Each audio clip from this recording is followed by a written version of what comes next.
amis internautes, n'oubliez pas de liker, de vous abonner et de cliquer sur la note de notification pour ne rien rater.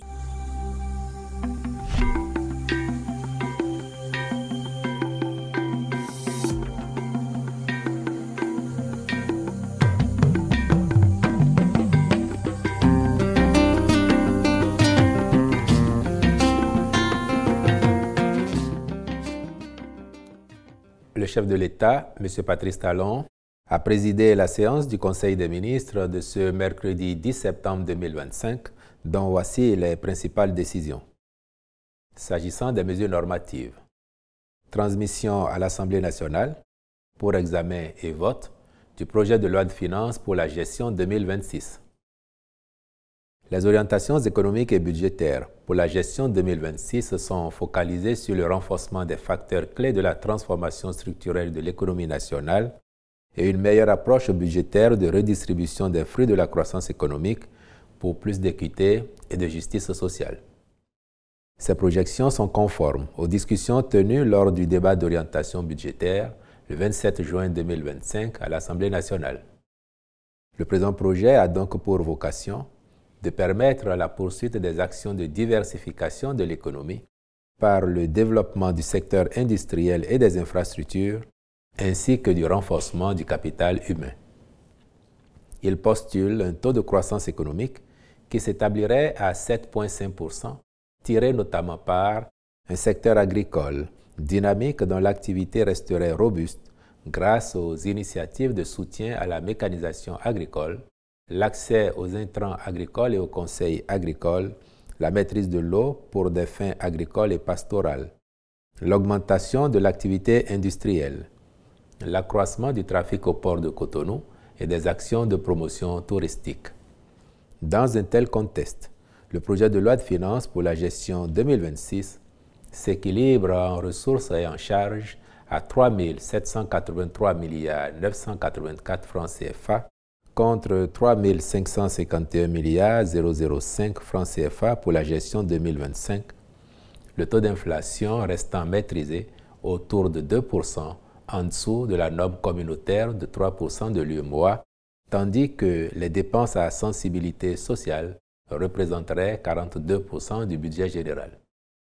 Sur cette base,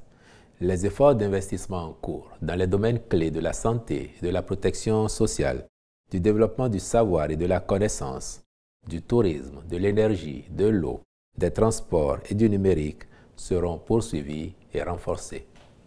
De même, les allocations budgétaires seront également orientées vers l'extension du projet de supplément alimentaire au profit des femmes enceintes, allaitantes et des enfants couvrant les 1000 premiers jours après la naissance. En outre, s'ajouteront au volet nutrition les actions visant la couverture totale des écoles maternelles et primaires publiques en cantine scolaire, l'octroi de bourses d'études dans les écoles privées de renommée internationale, l'accélération des réformes de l'enseignement technique, l'opérationnalisation de SEMECITY, le renforcement et la modernisation du plateau technique sanitaire. Par ailleurs,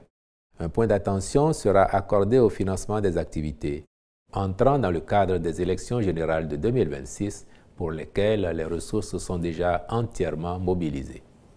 Enfin, le triennal 2026-2028 privilégiera en matière de sécurité l'installation des systèmes de vidéoprotection dans les grandes villes du pays et la forte dotation des forces de défense et de sécurité en engins et vecteurs performants. Autant d'actions d'envergure qui visent l'intégration des thématiques transversales et l'atteinte des cibles pertinentes des ODD.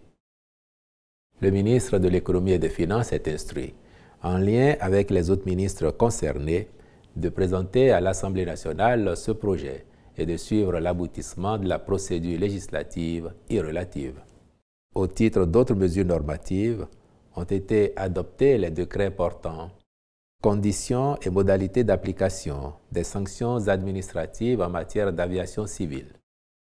approbation des statuts modifiés de l'Agence de promotion des investissements et des exportations et nomination des membres de son conseil d'administration. Au chapitre des communications, en point 1, agrément au Code des investissements. sont éligibles au régime des investissements spécifiques les sociétés Ellipse Healthcare Bénin SAS pour son projet de construction et d'exploitation d'une clinique au quartier Les Cocotiers dans le 12e arrondissement de Cotonou. ICA Building Sarl en vue de la construction et de l'exploitation d'un complexe hôtelier 5 étoiles à Djomé-Hountin dans le même arrondissement. Par ailleurs, bénéficient du régime B les sociétés Winovo Sarl pour l'installation et l'exploitation d'une unité de recyclage de ferraille d'aluminium dans la zone industrielle de Semekpodji. Société des bitumes du Bénin SA pour son projet de transformation, de stockage et de distribution de bitume au port de Cotonou. La mise en œuvre de ces projets induira la création de plus de 600 emplois et impactera positivement les différents secteurs concernés. En point 2, adoption des schémas directeurs d'aménagement et de gestion des eaux des bassins du Niger et de la Volta. Notre pays implémente la gestion intégrée des ressources en eau comme approche privilégiée de gestion rationnelle, efficiente et durable en vue de garantir l'eau en quantité et en qualité pour tous les usages. Sur cette base, plusieurs outils ont été mis en place, dont le schéma directeur d'aménagement et de gestion des eaux, qui est un instrument de planification et d'orientation pour la gestion durable des ressources en eau à l'échelle d'un bassin hydrographique. La finalité d'une telle démarche est de capitaliser les initiatives prises, les expériences acquises et de mettre à la disposition des acteurs de la gestion des terres, des eaux et des écosystèmes associés un outil de planification multisectorielle intégré et un programme d'investissement facilitant la prise de décision. C'est donc dans ce cadre que les présents schémas directeurs ont été adoptés pour être mis en œuvre d'ici 2040, respectivement pour un budget prévisionnel de 172 milliards 62 millions 607 000 francs CFA et 2219 milliards francs CFA. Au chapitre des rencontres et manifestations internationales, il a été autorisé l'organisation à Cotonou de la première édition de la Semaine africaine de l'arbitrage, de la justice et de l'information commerciale en septembre 2025. Du premier congrès du service de santé des armées du Bénin, les 17, 18 et 19 septembre 2025, puis des journées, congrès et semaines scientifiques de différents professionnels du domaine de la santé en septembre et octobre 2025, ainsi que la participation du Bénin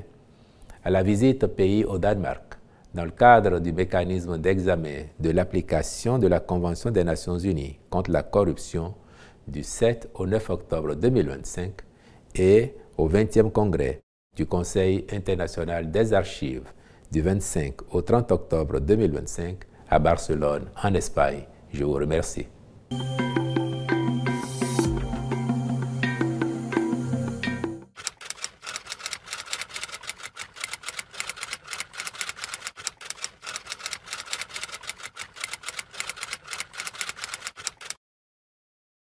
Ce n'est pas le budget qui a été qualifié de hautement social, c'est le second mandat lui-même qui a été projeté déjà pour être hautement social. Et à l'évidence, de notre point de vue, nous y sommes, même si les angles d'appréciation ne permettent pas toujours à tout le monde de se rendre compte que quand on fait des routes partout dans les villes, comme à l'intérieur du pays, il y a une portée sociale.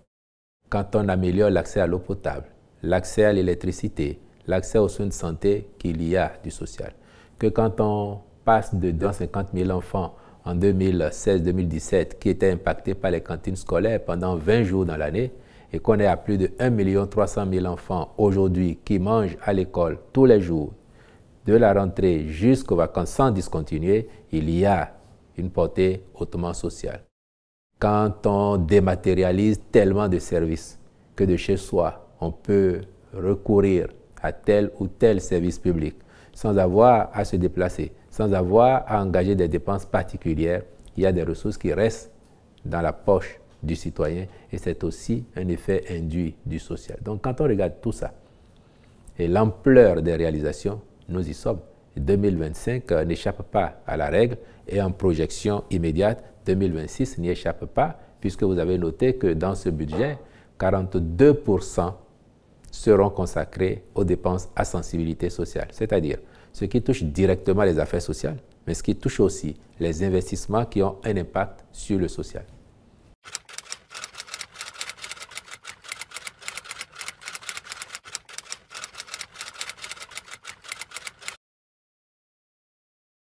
Déjà, de notre point de vue, il y avait encore place hier pour 1 ou 2 buts supplémentaires. Parce que dans ce genre de compétition, ça peut être aussi très utile de soigner son goal average. Donc oui, 4-0, c'est un succès probant, mais nous aurions aimé l'emporter avec un 5-0 ou un 6-0. Et il y avait de la place pour. Alors, est-ce que nous y croyons toujours?